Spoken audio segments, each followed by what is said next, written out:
Lyra Voss had learned to live without a heartbeat that matched her own. 3 years ago, she had been Lyra of the Ashwood Pack, daughter of a respected beta, raised to believe she would rise to beta rank herself. Then, on the night of her 18th birthday, her body had betrayed every plan her father ever made for her. She had presented as an Omega, the lowest rank in their world, the rank nobody wanted for their child. Worse than the presentation itself was what came after. The moment her scent changed, the bond that had been quietly growing inside her since childhood suddenly roared to life, pulling her toward one person in the crowded pack hall, Dorian Ashwood, the future alpha, her fated mate. He had looked at her the way a man looks at something unwanted left on his doorstep. Then, in front of the entire pack, he had rejected the bond. A rejection was not just a broken engagement. It tore through the soul, ripping away warmth and leaving something hollow and cold in its place. Lyra had collapsed that night, and for weeks afterward, she had barely been able to breathe without pain lancing through her chest. Her father, ashamed of an Omega daughter, did not fight for her. Her mother wept but did not stop him. In the end, Lyra left the Packlands with nothing but a bag of clothes and a wound that never fully closed. She built a quiet life in the human world after that. She took a small apartment on the edge of the city, worked at a flower shop where nobody asked questions, and swallowed suppressant pills every morning to hide what she was. Omegas without pack protection were vulnerable, hunted sometimes by those who saw them as prizes rather than people. Lyra kept her head down, her scent masked, and her heart locked away where no one could reach it again. She told herself, every single day, that the ache in her chest was healing. She told herself this so often that she almost believed it. She did not know that hundreds of miles away, in the stone halls of Ashwood territory, Dorian Ashwood had never stopped feeling that same ache. His father had died 2 winters after Lyra left, and Dorian had taken his place as Alpha King far sooner than he had ever wanted. Power came to him wrapped in grief and guilt. In the quiet hours of the night, when the pack slept and the halls were empty, Dorian would sit alone and feel a strange, distant pain in his chest, one that never fully explained itself. He told himself it was the burden of leadership. He told himself many things. It was an old healer, a woman who had served 3 generations of Ashwood Alphas, who finally said what Dorian had refused to admit to himself. A rejection did not destroy a bond, she told him. It only silenced it.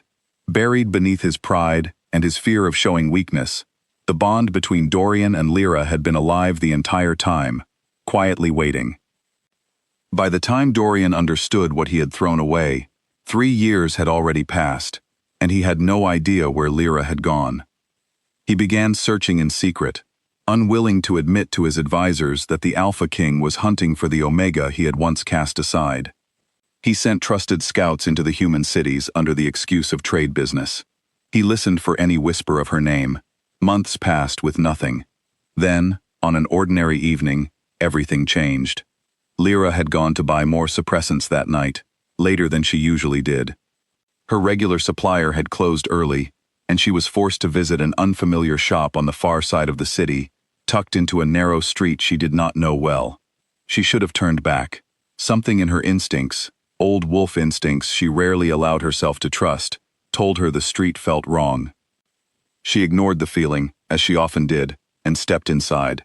The pills she bought that night were not what she thought they were. Within an hour, her carefully hidden scent began to unravel, rising off her skin like smoke finally allowed to escape a sealed jar. She barely made it 2 blocks before she felt dizzy, her vision blurring at the edges.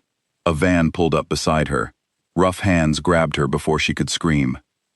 When Lyra woke, she was in a cold room beneath what smelled like an old warehouse, her wrists bound, a thin collar fastened around her throat. She was not alone. Around her, in similar cells, other Omegas sat huddled and afraid, some crying softly, others frozen in the kind of silence that came only from having given up hope. A woman in the cell beside hers, older and gaunt, told her quietly what was about to happen. This was the Blackthorn auction, a place where unclaimed and unprotected Omegas were sold to Alphas who wanted a mate without the complications of an actual bond. Buyers came from packs all over the region, their faces hidden behind masks, their identities protected by the kind of money that made laws disappear. The auction would begin at midnight. Lyra sat with her back against the cold stone wall and waited, feeling strangely calm in a way that frightened her more than panic would have. She thought of her old pack, of her father, who had turned away from her, of the mate who had rejected her on the worst night of her life. She thought that perhaps this was simply how her story was always going to end, quietly, in a cage, sold to a stranger. She did not know that a scout loyal to the Ashwood pack had picked up a familiar scent trail near that same warehouse, only hours earlier, a scent that matched a description every Ashwood tracker had memorized for months. She did not know that a message had already reached Dorian, and that the Alpha King had not slept, had not eaten, had done nothing since receiving it except prepare to move. At the stroke of midnight, a candlelit hall came alive with quiet, tense energy. Masked buyers sat in rows of polished chairs, sipping drinks poured by silent attendants, watching as one Omega after another was led onto a small raised platform at the front of the room. Numbers were called out, hands were raised, fortunes changed with barely a whisper. Lyra was announced as Lot 7. She walked onto the platform with her chin lifted, refusing to let the drugs still lingering in her blood show on her face. The auctioneer, a thin man with a cold smile, described her as unclaimed and unbonded, perfect for any alpha seeking a mate without complications. Bidding began almost immediately, numbers climbing steadily as masked figures competed for her. Then, from the back of the hall, a voice cut through the noise. It did not offer money. It offered a single name, spoken with a quiet authority that silenced the entire room. Every head turned. A tall figure stepped out of the shadows near the doorway, his presence alone causing several buyers to instinctively lower their eyes. He wore no mask. He did not need one. Word of his face had traveled far enough that even those who had never met him recognized the weight he carried, simply by walking into a room. Dorian Ashwood had arrived. Lyra's breath caught in her throat the moment she saw him. Despite the years, despite the pain, despite every suppressant still fighting a losing battle in her blood, the bond between them flared back to life instantly, sharp and undeniable. She felt it rush through her chest, like something long buried, finally breaking free of the earth. Judging by the way Dorian's entire body went rigid, staring at her, as though the rest of the room had simply vanished, he felt it too. For a moment, neither of them moved. 3 years of silence, hurt, and distance seemed to hang suspended in the space between them. Then chaos erupted. The auctioneer, realizing exactly who had just walked into his auction, tried to signal his guards, but it was already too late. Dorian's own enforcers, who had entered quietly through the building's side doors while every eye in the hall was fixed on him, moved swiftly to seal every exit. Masked buyers scrambled from their seats, but there was nowhere for them to go. Dorian did not raise his voice. He did not need to. His presence alone was enough to freeze the room. He walked toward the platform, ignoring the panic breaking out around him, his eyes never leaving Lyra's face. When he reached her, he reached up and carefully removed the collar from her throat, his hands trembling in a way she had never seen from him before. Up close, she could see exhaustion carved into his face, the kind that came from months of restless searching, not simple fatigue. "I should never have let you go," he said quietly, his voice rough. "I have spent 3 years understanding exactly how much that mistake cost me." Lyra wanted to be angry. Some part of her still was, but standing there, feeling the bond hum steadily between them for the first time in years, she found she could not summon the words to push him away. While enforcers restrained the auctioneer and the remaining staff, Dorian turned his attention to the buyers still trapped inside the hall. He did not simply let them walk free. He ordered every mask removed, every face recorded, every name matched to a pack. He announced, in a voice that left no room for argument, that the identities and crimes of everyone present would be reported to every pack council in the region by morning. Reputations, alliances, and standings that had taken lifetimes to build would collapse within hours. Then he gave a single command to his enforcers: burn it down. The warehouse that had held the Blackthorn auction for who knew how many years was set ablaze before the last buyer had even been dragged from the building.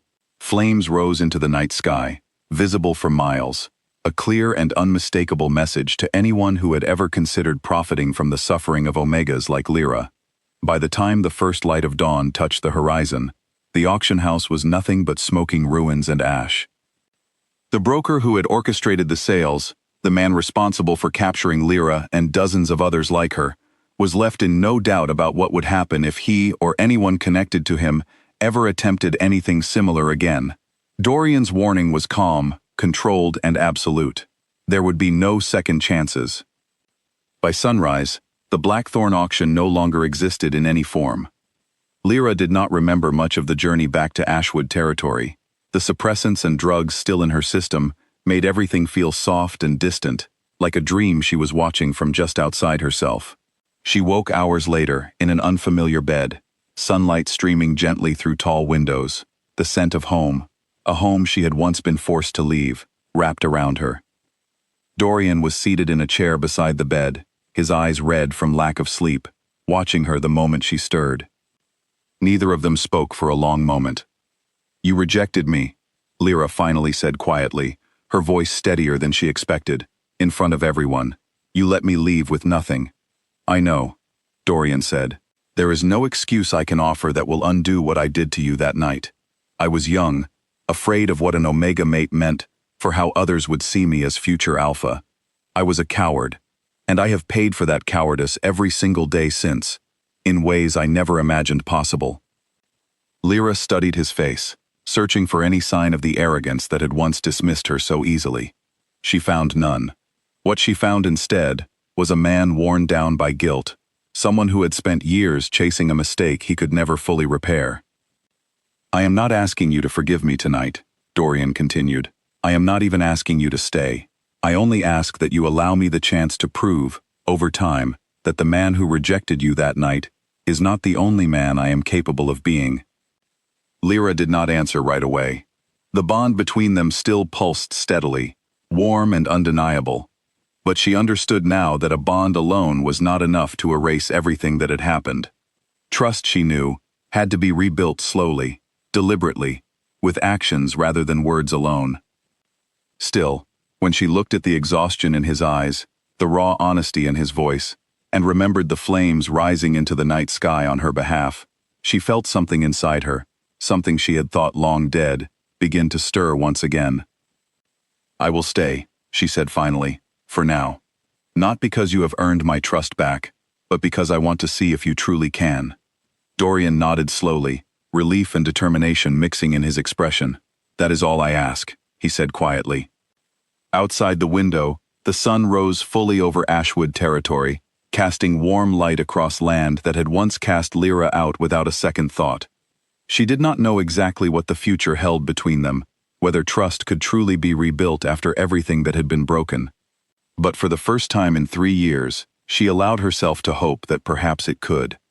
And somewhere beneath the ashes of a warehouse many miles away, the last remnants of the Blackthorn auction smoldered quietly into nothing, a warning to anyone who might ever consider treating an Omega as anything less than a person worth protecting.